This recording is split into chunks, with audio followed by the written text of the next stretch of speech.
able to be with us tonight. So board member and treasurer Neil O'Hara will introduce tonight's presenter, Jared Strawderman. Neil? Thank you, Tim.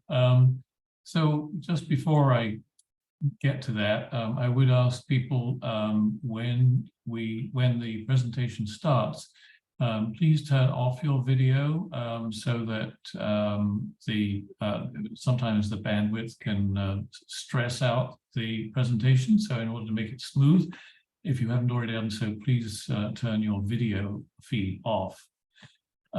Jared Strawderman is the Stewardship and Community Engagement Coordinator with the Gorge Refuge Stewards. He majored in biology at Bridgewater College in Virginia. He has worked at several national wildlife refuges, including Pea Island, Ridgefield, Steigerwald, Franz Lake, and Pierce. He is also Vice President of Vancouver Audubon. He enjoys hobby nature photography and spending time exploring nature with his 5-year-old son. Jared? Hey, thanks, Neil. I wasn't sure what my intro was going to be, so that was great. Thank you so much. And I'm honored to be here on your annual meeting. This is so cool. And I've got a little bit of pressure here now too, because Wilson's here. So Wilson is a neighbor of Steigerwald and knows all things Steigerwald. So if I get hiccuped on a question that y'all have, we have a resource in the room. So that's very cool. Let me go ahead and get my screen going here.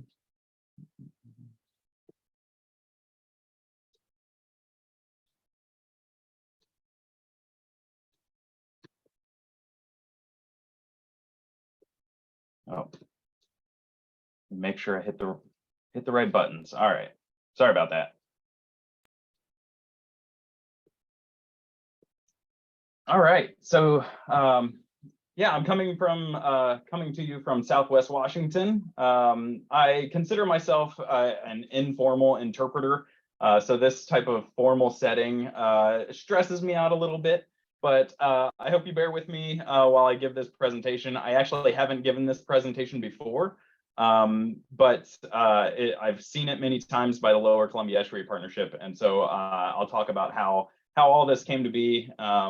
And you heard a little bit of my background. I grew up in Virginia and moved out here in 2013. And first thing I did was go to Steigerwald Lake to go birding. And got a job at the Backyard Bird Shop here in Vancouver. And so just my way of getting into the birding community. And then I started volunteering at Ridgefield because I had such a great experience as an intern at Pea Island National Wildlife Refuge in the Outer Banks of North Carolina that I just wanted to be involved and I wanted to get my foot in the door. And that's exactly what happened. So I volunteered at their contact station for about a year, and I just bugged the park ranger over and over. I was like, give me a job, give me a job. And as a birder, I wasn't really thinking about plants, and they were like, oh, we have this position to work with invasive plants on the refuge. And so I got that position with the Friends of Ridgefield National Wildlife Refuge. Friends groups are just vitally important to national wildlife refuges because most of them are understaffed. And so I helped pick up some of the slack and worked on invasive removal at Ridgefield for the summer of 2015. And then my job opened up in the Gorge. And I'll show a map of where the Gorge is in a minute. But I've been in my role now for almost 8 years. I started as the volunteer coordinator, and I still do that role, but over time I just accrued more and more things. And so, yeah, now I lead stewardship activities and do the community engagement. And during COVID, I didn't think I was busy enough, so I joined Vancouver Audubon, and I did a presentation for Seattle Audubon, their Young Birders program, at some point during COVID, and there was a student, or there was a kid in the group that was from Gresham, Oregon, or he lives in Gresham, and I thought it was odd that he was part of Seattle Audubon, but it turns out there was no young birder community in Southwest Washington or Portland, which is just crazy to me. So I joined Vancouver Audubon with the intent of starting a young birders program. because it is so important to get young folks together who enjoy birding, including my little kid here in this photo. The Lower Columbia Estuary Partnership, I wanted to introduce them because they created this presentation, and they are the reason why I'm here, probably because Carla Helm's brother is Curtis Helm, and he is the principal restoration ecologist for the Lower Columbia Estuary Partnership, and he was one of the key staff on site here at Steigerwald during the Steigerwald Reconnection project that I'm going to talk about tonight.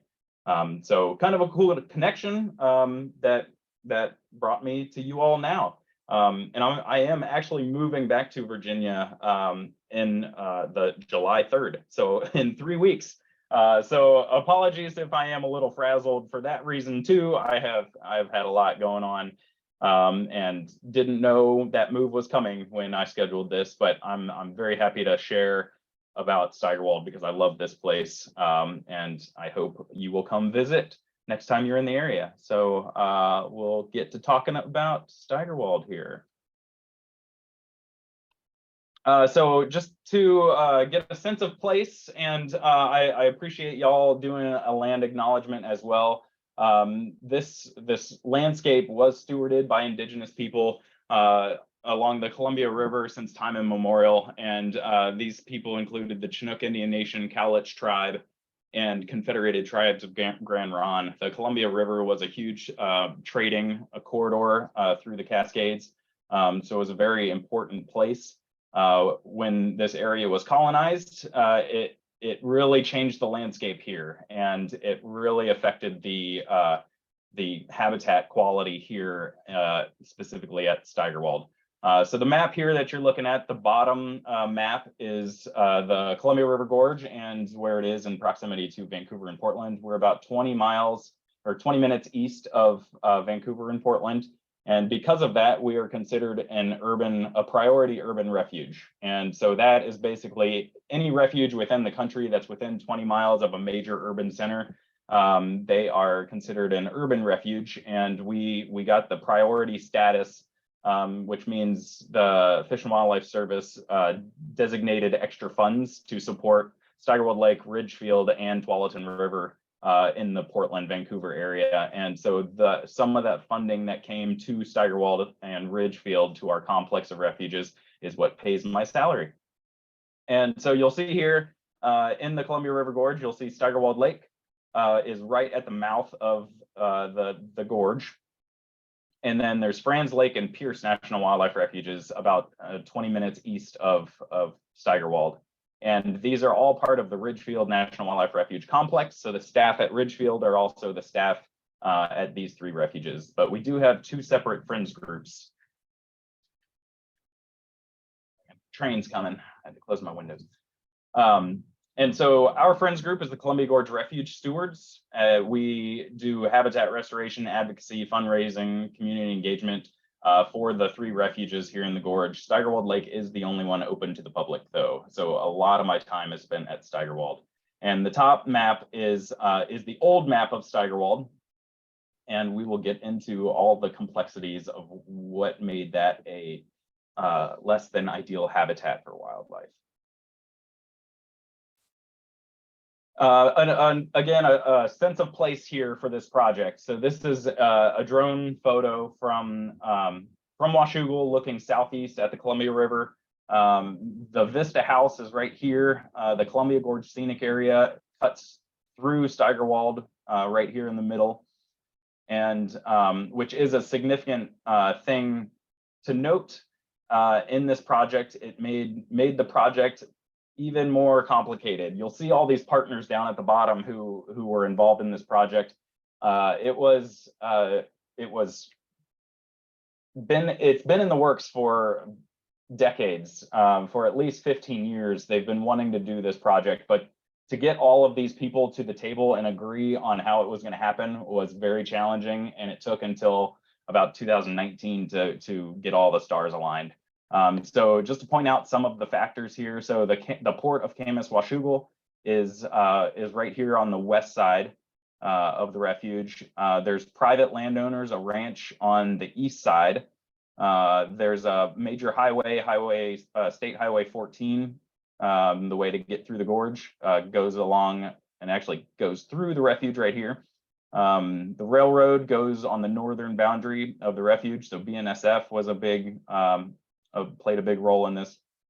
And this ranch property, they actually owned a big chunk of the refuge that was required to make this project happen. So the Friends of the Columbia Gorge were pivotal in purchasing that property from that ranch to make this property happen, or this project happen. And then we have this community here, which is within the floodplain and the city of Washougal's water treatment plant. There's probably more that I haven't mentioned, but there's lots of things that needed to be considered in this project. So I was moving my slides all over the place. So we've already talked a little bit about this, and we'll do a little more history of the land, project overview, the benefits. I'm going to talk a tiny bit about carbon sequestration and the monitoring. That is definitely more in the Estuary Partnerships territory and not my specialty, but I definitely know who to connect you with if you're interested in more of that. Talk a little bit about future work, visitor use currently, and we'll get to questions. And just to break up my my talking, I'm gonna try to play a video. And I mentioned earlier that if this doesn't work, somebody speak up and tell me if it's coming across really choppy, and we'll stop it and I'll send out the link. But let me see if I can get this to work here.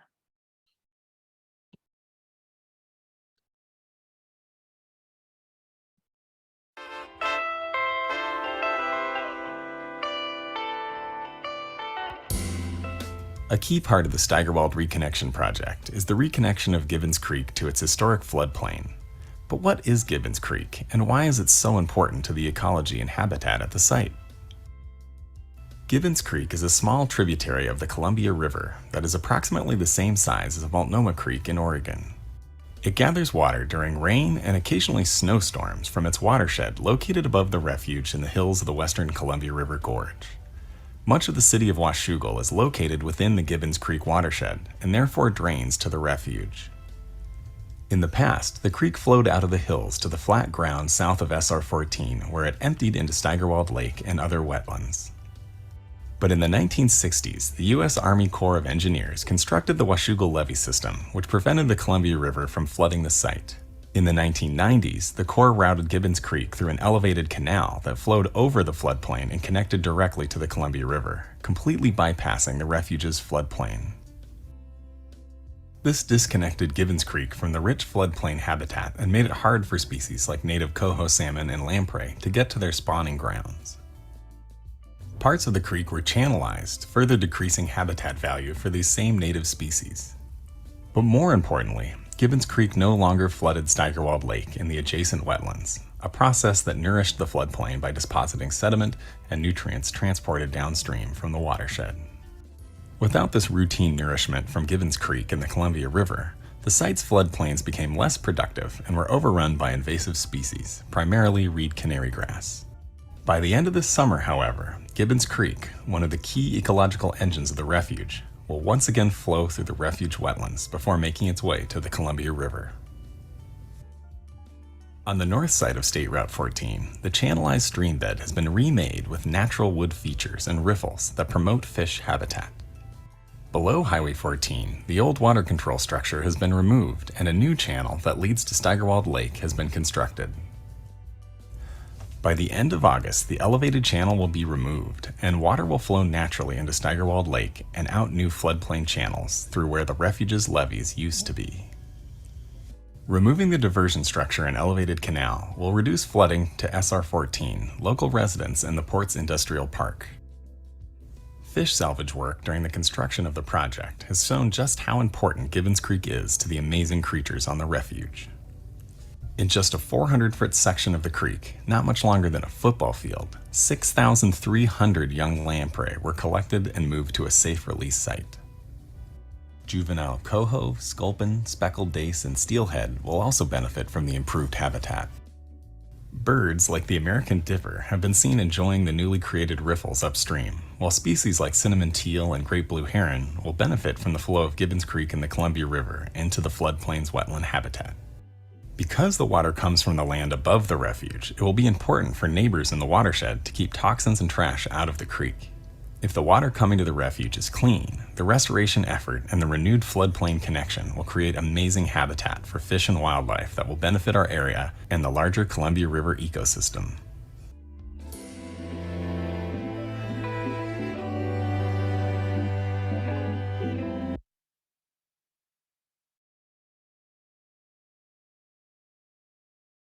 All right. So I hope that worked for y'all. I was really impressed during the project with all the funding that the Estuary Partnership and the Refuge got for this project. They were able to put some of it towards education. And so that was Andy with the Lower Columbia Estuary Partnership. He's one of the educators, and he's been working on the landscape for a long time with students from Camas and Washougal, planting trees and cutting blackberry and things. And so one of his jobs for during this project was creating videos like that. I do have another video that I'll probably try to put in the chat box here, or you can just go to the Lower Columbia Estuary Partnership's YouTube page, and they actually have a 3D tour that they did during the restoration project. And so when you watch the video on YouTube, you can actually scroll. So when Andy's talking, you can spin the camera around so you can see what the whole landscape looks like, and not just one view. So that's really cool.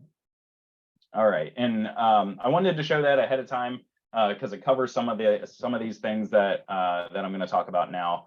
But the top photo here is really cool. It's from 1939, so it shows prior to the dike being built, and it shows when the refuge or this landscape was doing what it's supposed to do. It's flooding, and this is about 600 acres of inundation. And it's really impressive. The bottom photo is again still before the dikes were built, but it's when it's a low water time period. The outline in red there is the project area for this project, and so you can see in these photos where Gibbons Creek would have came into the landscape, and you can kind of make out in the bottom map the alluvial fan, which we'll talk about more during the presentation, but you can see different channels throughout here. And that's a key part of this system, is that alluvial fan, and bringing that system back to the refuge.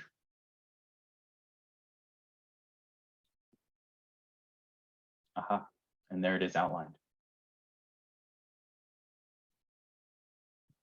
And real quick, just again, a sense of place. So this yellow outline is the Columbia Gorge Scenic Area. And so that is, the scenic area is managed by the Forest Service. So anything that's done within the scenic area has to be approved by the scenic area. And so, like I said, it's just another layer of this project that approvals and permits had to go through. And you can see Gibbons Creek and Lawton Creeks here in the map.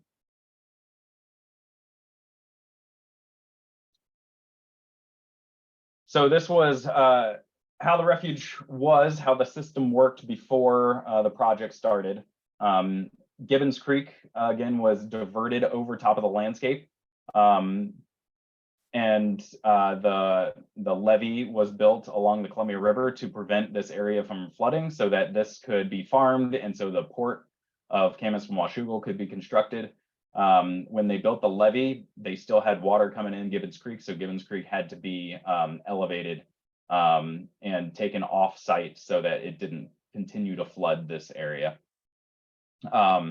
Even with this new system that was put in place in the 90s, with this elevated canal with Gibbons Creek, the canal didn't allow for enough water to flow. So high water events coming down Gibbons Creek, that water would end up on this side, and it would end up going into the port.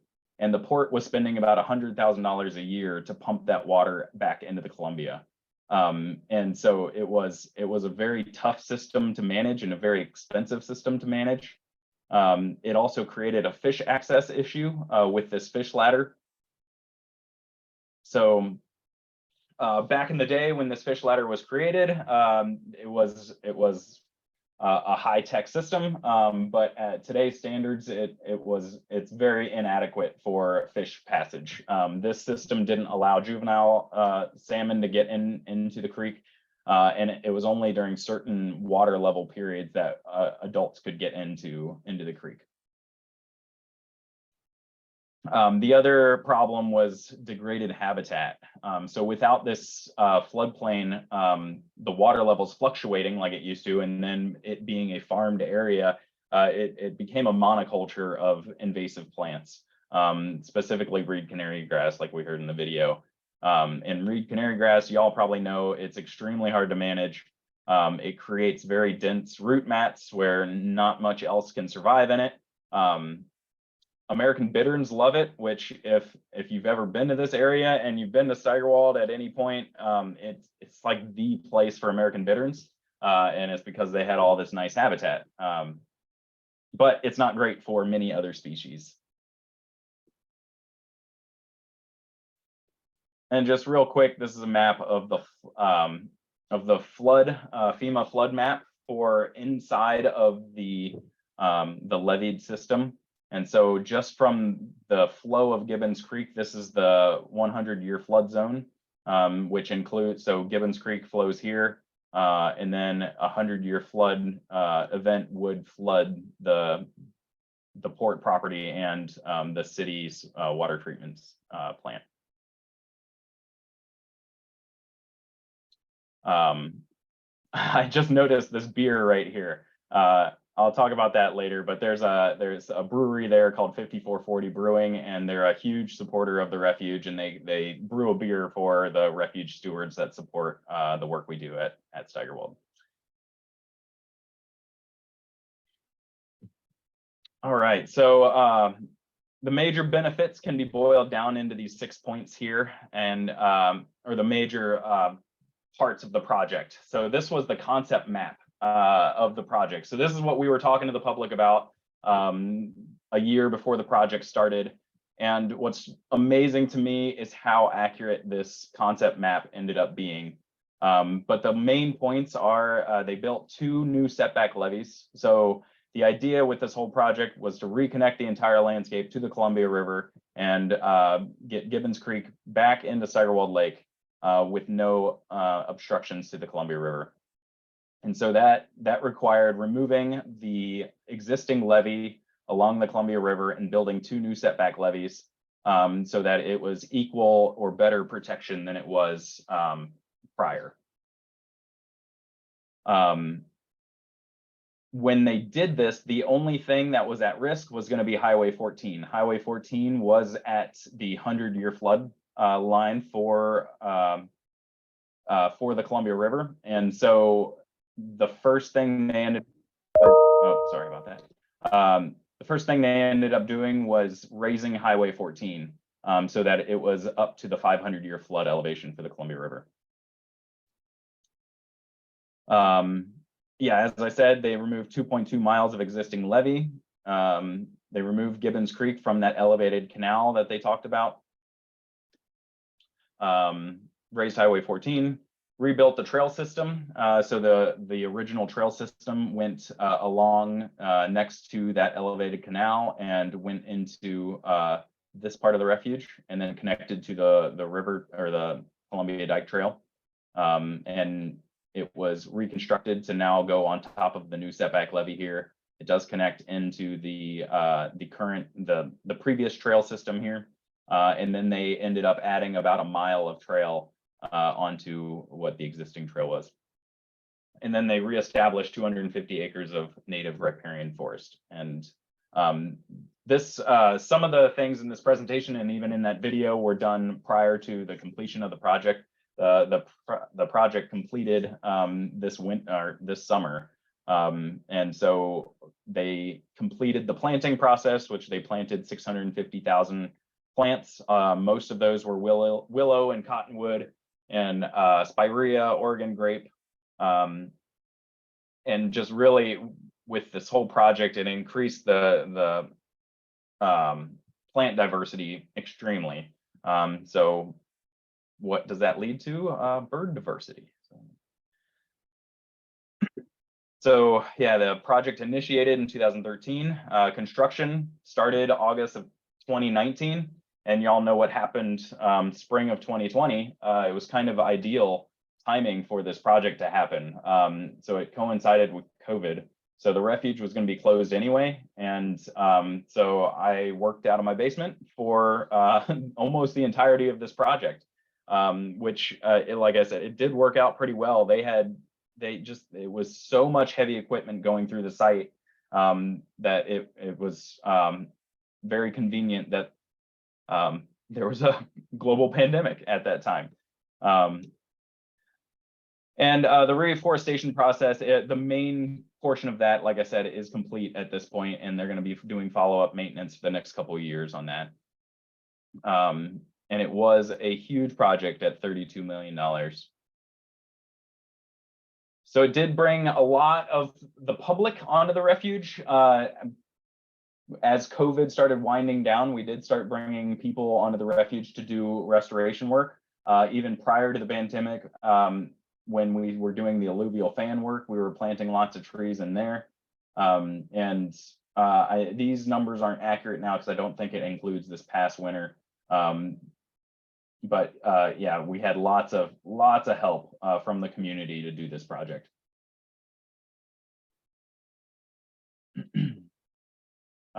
This is the new Gibbons Creek, and I've got some more photos of this, but this is last year we had a 5-year flood event of the Columbia River, and it went right up to the top of the new Gibbons Creek Bridge, which is incredible because of how high it was. So it reduced flood risks from the city and the port. As I said, they were spending $100,000 a year pumping water out. That issue is completely gone now that the Gibbons Creek is contained into the inside of the levees, the new setback levees, and as well as all of the private infrastructure outside of the refuge. The flood risk has greatly decreased. It did bring a lot of jobs to the area, which was really important. And yeah, it brought a lot of recognition to this place because this was one of the largest projects ever in the Lower Columbia. So it restored unobstructed fish passage. As I said, the fish ladder was not working well. And so when they reconfigured everything here, they had to dewater Gibbons Creek in a lot of the areas before they did the heavy equipment work. And when they did that, they ended up finding 45,000 lamprey in the water system, which was totally unexpected. And you'll see how we're leaning into that with our visitor services and visitor use programs here. But lamprey is an incredibly important first food for the indigenous communities of the area, and as well as wapato and the other native watershed plants or wetland plants that we now have way more acres of, 115 acres of wetlands, added wetlands. So Chris Collins was the head of this project and of the Lower Columbia Estuary Partnership, and in his presentation, he just geeks out about this slide, and this slide is just kind of overwhelming a little bit to me, but I'll try to interpret it the best I can here. So this map here on the bottom is the Lower Columbia. So it's basically to the Bonneville Dam down to the Willamette River. Steigerwald Lake is this red chunk here. The red indicates that it's blocked off from the Columbia. So there's infrastructure that is blocking the Columbia River from inundating those sites. And so within this area, you may recognize this down here as the Portland Airport and all of their industry down there. So within this section of river, there's not a lot of unrestricted access for salmonids. And that is an extremely important space for juvenile salmon species. With this project, though, you'll see this, the data in this box here is how much of an increase it added to this section of river. So there's about a 20% increase of unrestricted habitat to this portion of the river. And this was a study done in California with Chinook salmon. You'll see that they did a test on floodplain. They raised salmon within a floodplain, and they raised salmon within the river, within a river system. And the salmon in the floodplain grew dramatically more than the salmon that grew up in the river. So again, the larger the salmon get, the better chances they'll make it to the ocean.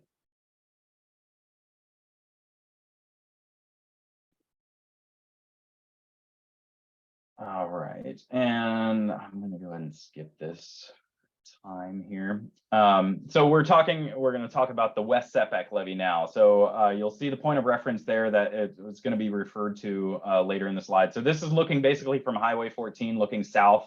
That's Oregon in the background. This is the new setback levee that was created. The photo on the left is prior to that setback levee, and you can see the dense reed canary grass. All of that yellow, or all of that green is that reed canary grass. And then you'll see a little strip here that looks a bit artificial. And that's because that's part of that alluvial fan habitat that was created. So when they reconnect Gibbons Creek, when they reconnected Gibbons Creek to the landscape, it's just going to naturally move around in that area. And so they enhance that habitat, which you can see now in the right photo, the trees that are starting to grow in that area. And I really love this when I'm out on the refuge with groups walking on this new trail, is to look off to the west side, and you can see basically what the refuge used to look like prior to the project. So looking to the east, you see this beautiful new landscape of native plants and this active floodplain that water levels change throughout the year. And then you look to the west, and it's just this huge mat of reed canary grass. And it's pretty dramatic, the differences. One of the cool things that I saw this year for the first time that y'all see apparently all the time are short-eared owls. I saw my first short-eared owl at Steigerwald after 8 years of being here. I saw it in this, actually in this habitat on the east, or on the west side. But I've heard from Wilson that they used to breed here in the past. And so I hope they come back. Again, this is sitting from the overlook on the mountain that the western setback levee is called the Mountain View Trail. So when you park your car and go to the refuge from Highway 14, you walk up onto the levee, and this is the first view that you get once you're on the refuge. When they hydroseeded this levee, so this was all bare dirt, they hydroseeded it with a mix of mulch and manure and grass seed. When they did that, we got an influx of geese. So we had like a giant bird feeder that was a mile long. And so we had a lot of snow geese, which we rarely had in the past. And it was really, really interesting to see. And luckily they didn't devastate the seed too much, but it was cool to see them. And you can see this is one of the high water days. So June of last year, we had the 5-year flood of the Columbia River. And so this is the water that came in from the Columbia. Normally the water is about out here. It doesn't make it all the way around here. So this was really impressive to see turtles from the overlook. Another drone shot of looking southeast again. So the setback levee, the west setback levee is on the bottom here. The old parking lot, if you ever visited the refuge, is right in the center of the photo here. The old elevated channel was right here. You can see pretty much where it went right here. And so again, Gibbons Creek used to be in a diversion channel. It diverted onto the levee here and across the landscape, but now Gibbons Creek's flowing directly into Steigerwald Lake, and it flows out this way. And so we're gonna focus on these trees back here along the Columbia, and we're gonna zoom into that spot now. So this is the new exit of or connection between Gibbons Creek and the Columbia River. You can see Mount Hood back there peeking out. Again, one of the reasons that Mountain View Trail is called the Mountain View Trail is on a nice day you can see Mount Hood back there in the distance. The photo on the bottom left is the old dike trail. So you can see there's a dike there and no water. And so the channel that was created is significant. It's very large. And as we go to the following June, again, this was during the freshet and that high water year. This is about the time when that one photo of the bridge was taken when the water was up to the bridge. So again, dramatic how much water is coming into the refuge now that was not possible before.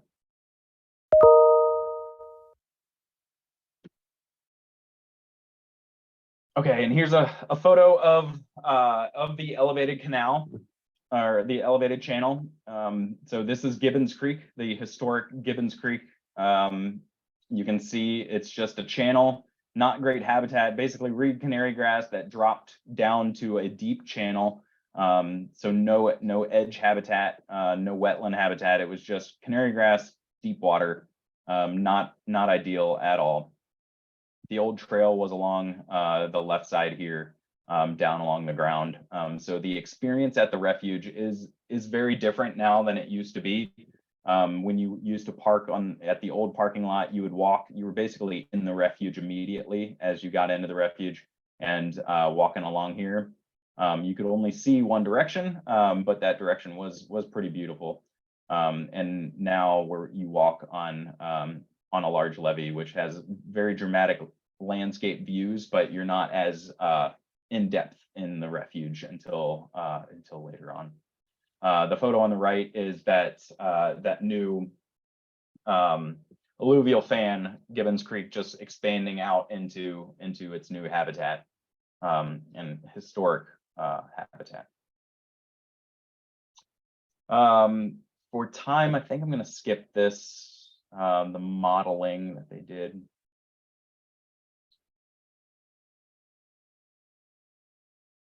Again, this is pointing out the alluvial fan area. And so this was planted back in 2019. And that picture at the bottom right is of that area and how dramatically improved that habitat is now. Prior to this photo, prior to this happening, it was just a dense mat of reed canary grass. And now it's got flowing water and a willow forest growing in. I remember when I first started working at Steigerwald, I was talking to Wilson, and he was telling me about the old willow forest that used to be in this area. So it's really cool that that's starting to come back now.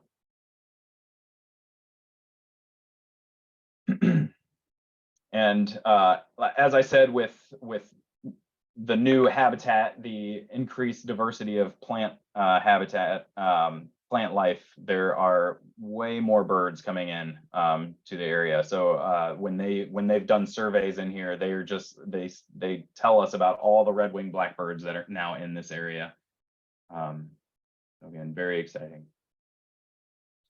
Like I said, I'll just briefly touch on this, but it was an important thing that the Estuary Partnership put time into, and it was recognizing that this project used a ton of fuel and a ton of concrete, and that has an impact on climate.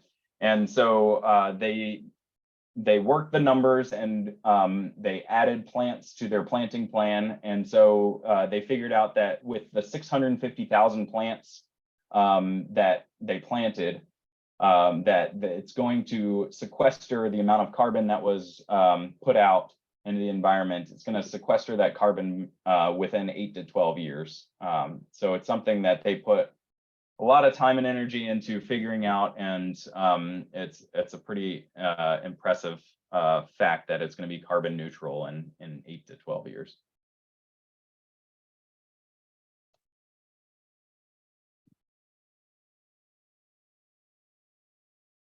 So just some information about how they made that estimate. This is a really cool photo. So this is one of the cottonwood poles that was planted in 2019 as part of the alluvial fan.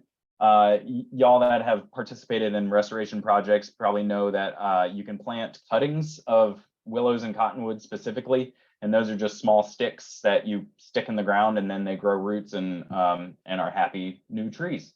Well, they actually planted cottonwood poles out here, and so they were plants that were 2 to 4 inches in diameter that they would drill into the ground, and this is one of those trees. So this was planted in 2019 in the winter season, and then dug up 9 years later. This was just an experiment to see how the plants were growing, and so that was 9 months of root growth from one of these cottonwood poles. Really impressive considering how hot and dry our summers have been since that time. Just another photo of one of the expanded wetland habitats. This used to be a field, a grazing field for cattle, and now it's this beautiful wetland with lots of willows starting to come in. As I mentioned, Wapato is a first food of the people of the Lower Columbia, indigenous people of the Lower Columbia, and so they put a lot of effort into transplanting any Wapato tubers that were in areas that were being excavated. They would collect all the tubers and disperse them in other sites throughout the wetland or throughout the site. We did do a seed collection that I've got some photos of, and we collected a whole bunch of seeds. You can see the seeds there in the bottom left. They're tiny, and they float. So the Estuary Partnership made seed balls. So they're just mud and mixed in seed in the mud, and they just chucked them into the wetlands. And so we anticipate a very healthy population of Wapato in the future. Tundra swans really love Wapato tubers, and so hopefully with this expanded wetland and open water habitat, we'll get more swans to the refuge. Those are photos of the tubers. From what I understand, they taste like potatoes, but I have not eaten them before. Just touch on this really briefly if you want to read that, how they are monitoring the site. But this is the photo in the top left is Sarah Kidd. She goes by Science Kid on Instagram, and it's really cool. I started following her before I knew she worked for the Estuary Partnership. She has 12,000 followers on Instagram. So she just does Instagram pictures and videos of her doing field work with the Estuary Partnership. So she's part of the science team with the Estuary Partnership, and they're going to be continually monitoring all different aspects of the environment post project to see how it's working. One of the cool things that they installed in Gibbons Creek is a pit tag array, and that is going to monitor any fish that were tagged in hatcheries upriver. And when they come into the refuge, that will collect the information from that tag, and we'll be able to see exactly what species are using the refuge, which is just a really cool thing. This information, their monitoring information, from what I understand, is posted on their website, so it can be found there. Again, this is not my experience here, but what I found fascinating with this project, and as I followed it, is just how detailed this project was planned. I hadn't been a part of a project of this scale before, and so seeing things like this that were just so specific about how the landscape was going to be shaped. This is another example. So this is the alluvial fan planning. So each of these little lines here that you can see is a log, and so they planted these logs into the landscape exactly like this, and they stuck other logs in the ground to make sure that they keep these logs in place over time to withstand the flooding. And so these logs are creating additional habitat for macroinvertebrates and places for these juvenile salmon to feed and grow. I'm going to go ahead and skip lessons learned.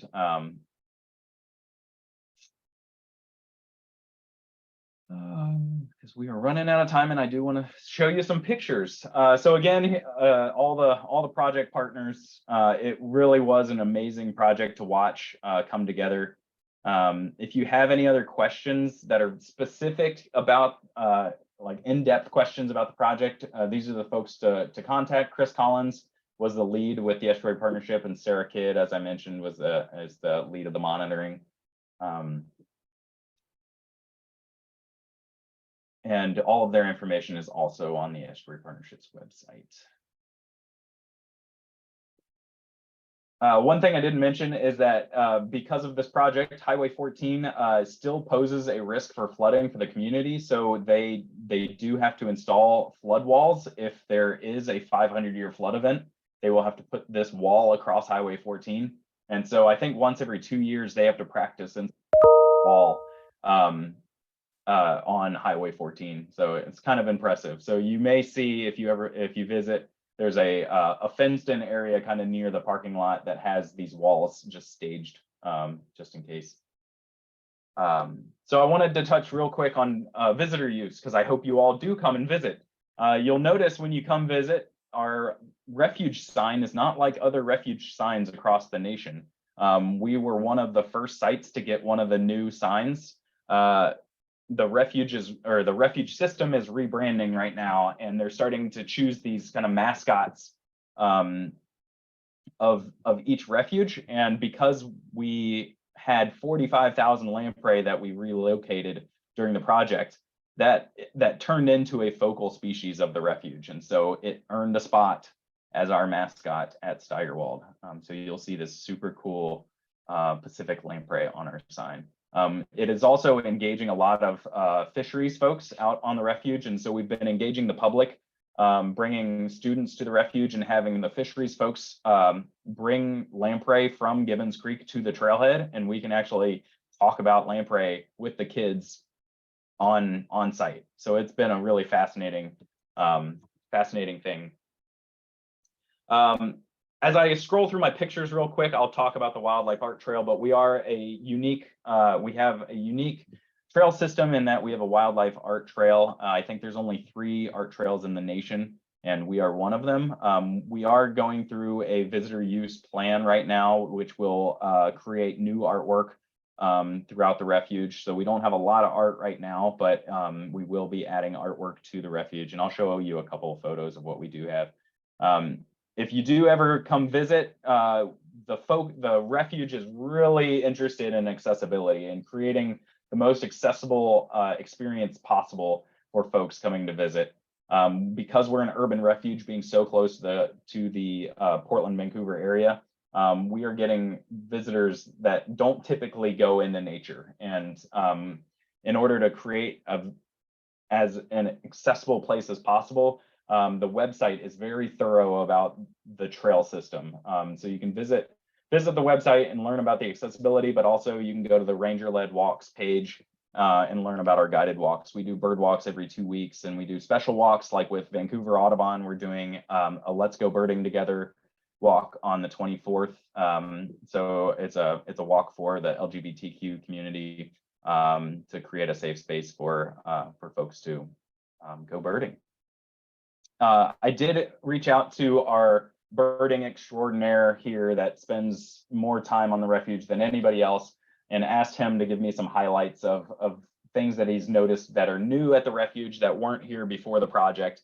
And so he said before the project, he had birded here from 2013 until 2019, and he had observed 176 different species. And this is all, he's an avid e-birder, so he was able to pull this information really quick. After we reopened in May of 2022, he added 8 species to that list. So he's up to 184 species at Steigerwald now for his life list here. He's contributing some of that to the change in habitat. So some of the new species include lark sparrow, Lapland longspur, great-tailed grackle, and white-faced ibis. We're also consistently seeing species that we only saw once or twice, just very sporadically, are now spending way more time at the refuge. And that includes Snow geese, we had never seen snow geese at the refuge for some odd reason. Snow geese are not far away, but they didn't come to our refuge. But we had a flock of 80 here all winter, this past winter. We also have white-fronted geese, about a flock of about 20 of them that spent the whole winter here. And then with the flooding that's happening now, the seasonal flooding, we're getting consistently at least 60 egrets a day at the refuge, and I think it's just attributed to the flooding, and then as the water recedes, it must be opening up lots of food for them. We're also seeing American white pelicans spending time during the summer at the refuge. Their range appears to be expanding into our area more, and now that we have a huge open body of water, we're providing that important habitat for them to spend time. Hopefully they're not eating all of our salmon. Hopefully they're just eating bullfrogs, but that's what I'm trying to remind myself.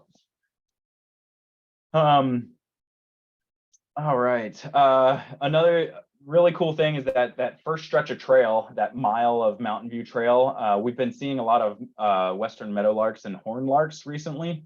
And that we rarely saw that in the refuge until you hit that dike trail. So now we just have more of that short grass habitat for these species. Black-necked stilts are another species that had only been seen once or twice at the refuge. And immediately when we opened last year, we were seeing them throughout the wetlands, which is just, black-necked stilts are just one of the coolest birds. I love them. And then not related to the project necessarily, but we've been having purple martins nesting in natural nest cavities, which we have a purple martin banding program here, and we have about 45 gourds throughout the refuge. And last year we saw multiple snags throughout the refuge that were full of purple martins, and that was a very exciting time. Just real quick, this is the new trail system. So you park up here on the north side of the refuge, right off Highway 14. There's about a mile walk on a flat gravel trail down to the Columbia River. And then you turn left and you can walk a long way into the refuge. And it's a really enjoyable walk when there's not mosquitoes. But the interior part of the refuge is really beautiful, and it's really grown up a lot.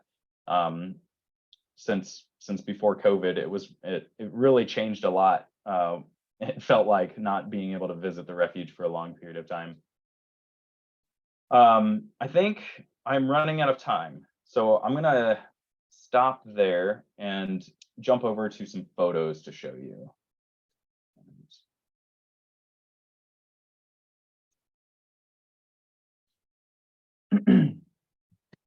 All right, so just some of our visitor use. We have a lot of field trips that come out to Steigerwald. We have volunteers that help lead the field trips and do stations. And so this is on that new Refuge River Trail on the south side of the refuge, looking at Redtail Lake. You can see this whole area has been renovated and been planted. And hopefully we'll have some new benches and things that are put out here for an overlook. But for now, it's kind of sparse, but it is a good viewpoint for visitors. Let's see. Again, we do a lot of guided walks here. This is again Redtail Lake. Some more of our tabling opportunities.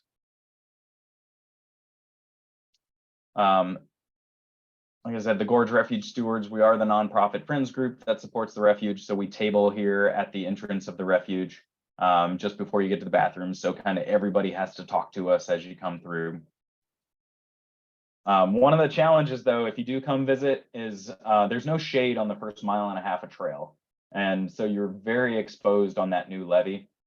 So be aware if you're visiting on a hot day or a really cold day or a rainy day, the first stretch of trail is a bit tough. One of the benefits, though, is that you can park at the other entrance to the refuge at William Clark Park, and you can ride your bikes and park them at the entrances of the interior trails. So we have these art statues that are made of metal that you can lock your bikes to. Another photo just of the new Mountain View Trail looking to the east. One of the horn larks that I got to see. Anyone who has birded at Steigerwald knows that northern harriers are very common at the refuge, and it hasn't changed much with that first stretch of trail. So the harriers just fly right past you at eye level. It's really amazing. And so this is kind of a common experience to see the harriers playing with each other or catching food and dropping it at their nests and having the female come up and catch it. Really cool experiences with harriers at Steigerwald. A little bit of a blurry picture, but the turtles are there too. Turtles are kind of the most popular things that kids see on the refuge. And this one just so happened to be on the trail. I led a first day walk at Steigerwald, and just talking about an urban refuge. Here's a raven with a corn dog. So it's not something you see every day on a national wildlife refuge, and I got a kick out of it. I had a great time photographing wildlife and birds within the plantings that they did here. I think it's going to be a unique photo for the future as these plants start to grow in. We're going to lose this vantage point of the open water. It's been beautiful to see like blackneck stilts in these plantings, and the egrets with their lunch. We do get that influx of warblers in May. So this is just a really nice photo that I got, and I actually won the Friends of the Gorge photo contest with this photo. But just love the yellow rump warblers. There's a photo of a purple martin coming out of a natural nest cavity. Again, super exciting that we're seeing that out on the refuge now. This was just a cool one. It's a leucistic yellow rump warbler. Super surprising. I mean, when you're looking into just a little thicket of red osier dogwood and you see a white blur, it really got me excited. I was like, oh my gosh, is that like a snow bunting or something? But it shouldn't be in the trees, and it was really odd. So glad I had my camera here to catch that one. This is one of the interior trail at the refuge, and so you can just see the difference between that Mountain View Trail that's very exposed, and then you come into this interior trail, and it's lush and beautiful, and our fungi is just going to town on that old log. As I said, we used to do a purple martin banding program. We're no longer banding the martins, but we are still providing the gourds for them. This was last year when we were doing the first nest checks prior to banding. This was doing the Wapato seed collection. And so this is the Wapato seed ball or seed head. And so you just grab that and the seed falls apart. And so we filled up 10 or so 5-gallon buckets of Wapato seed. Just cute little Pacific tree frog there too. And we ended up repurposing the old gate for the Steigerwald entrance, and we used that to filter out the seed from the seed heads. So I love, this is Curtis helping us out collect the seed. And then we had to dry the seed. And so this is next to my office here at Steigerwald. We just spread out all of this seed to dry before putting it back out in the landscape. And then just real quick with the wildlife art trail, when our refuge manager retired in 2013, the refuge stewards gave him a piece of art. And so this American bittern can be found out there in the new landscape on one of the trails. So it's something you can come out and try to find, is this metal bittern. You can also see this wetland here has a lot of plantings in it, and this is where I saw the blackneck stilt a few times last year. Another piece of art that's hanging up on the new Gibbons Creek Bridge. So this is Gibbons Creek with all that in water woody debris, and then we have the metal salmon swimming upriver or up the creek. And then lastly, I think is just we do a lot of habitat restoration here, and as well as the other refuges in the gorge. This is one of the estuary partnerships planting, and this was an old haul road that the trucks move dirt back and forth from, and so this was one of the last things that was planted along with the old parking lot. There's more planting. This is the old parking lot, so the gravel at the old parking lot was removed, and they built a new access road for us somewhere else with that gravel, and then we had our volunteers plant this. So returning the parking lot to nature. This was planted the fall before, and so it's already starting to bud, that willow cutting. And lastly, I started a Steigerwald photo group before COVID, and throughout COVID, it's a thriving group where we meet monthly and talk about taking photos. We do photo focuses every month that change so that we can keep practicing our skills. And then after COVID, we started meeting at the brewery that I mentioned, so 5440 Brewing. This is their back patio. So we started doing happy hours where we'd meet and talk cameras and drink our restoration ale. I think that is my last photo. Oh, we have to stop share. All right, I know I went over time. I apologize for that. There's just so much to talk about at Steigerwald, and there's way more to even talk about. Yeah, I guess if there's any questions.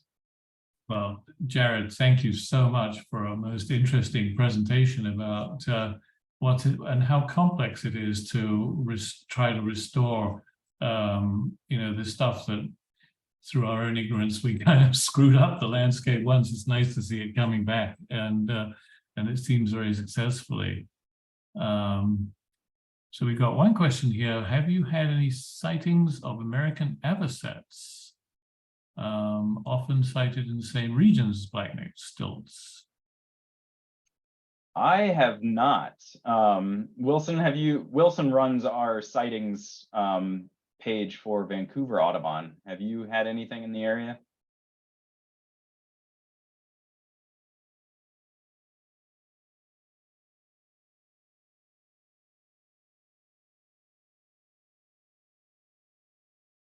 But not that I remember.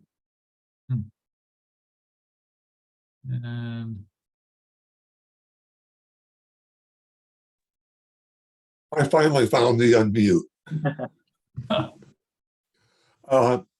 The question was? The question was about sightings of American avocets at the refuge, because the questioner says that they're often seen in similar habitat to blackneck stilt.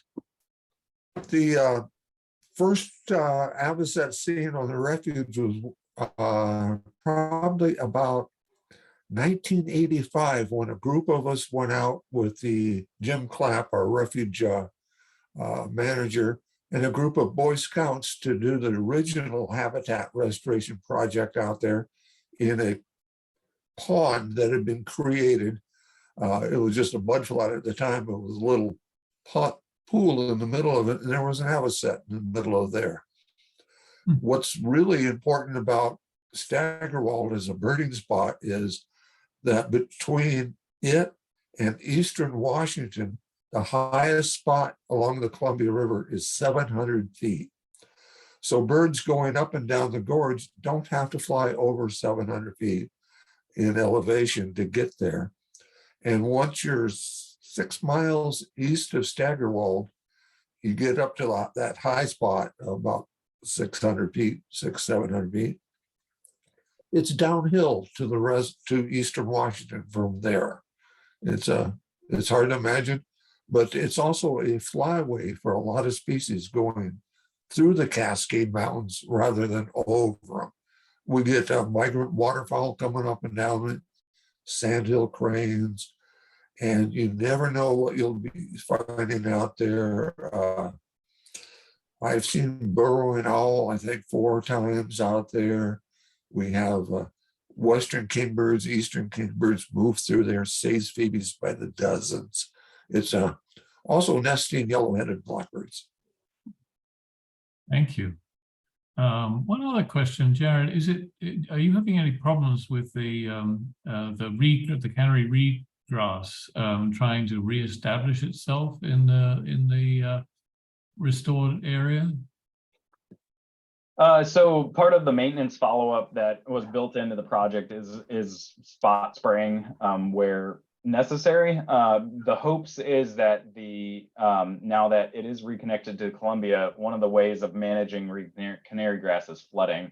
And so hopefully the refuge will flood in the way it's supposed to and help suppress the canary grass. So far, just from my observations from the trail, it looks surprisingly good. Good, good. And here we have this is a great question. When is the best time of year, in your opinion, to visit the refuge? I'd probably say early May.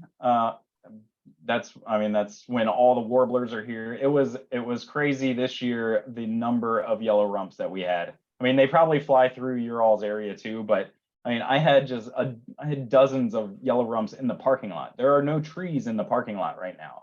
And what's really odd that they're just all over the place. And we also had sage phoebes and mountain bluebirds hanging out in the parking lot in May. And it's just cooler and you can hit a drier day. So I would probably say that. I don't know if Wilson has another idea. Every day is great there. So speaks a true birder. All right, I think that's about it. I don't see any more questions here. I see a lot of thank yous from people who appreciate your presentation. So thank you very much indeed again, Jared. There is a question in here about is the trail wheelchair accessible? And it is for the most part. I think they are going to be re-graveling some areas to make it even better potentially next year, but it is wheelchair accessible. Okay, great. All right, and just to remind the members that we do take the summers off. So our next meeting of Skagit Audubon Society will be in September. But maybe we'll see some of you on the various field trips that we have lined up before then. And thank you again very much indeed. Thank you all for having me. Bye all.